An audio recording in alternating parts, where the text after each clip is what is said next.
Hey, let me show you how you can perform the hard reset of your Sony WF-C500. After the reset, we will be not connected anymore with our device.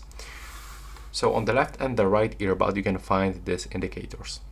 Also, right here, you can find buttons. Now we have to click and hold on the both buttons and wait until these indicators, turns orange.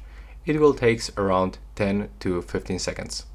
After this, we will have to release both buttons.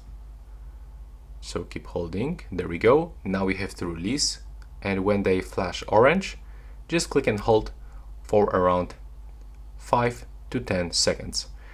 Now they will start blinking blue.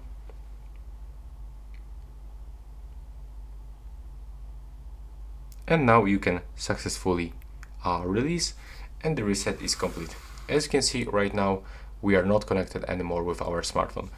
And now you can just put them back into your charging case, and you can move them into the pairing mode. That's how it looks. At the end, you can also unpair your device your earbuds from your device. That's all right now. Please subscribe to my channel and see you in the next one.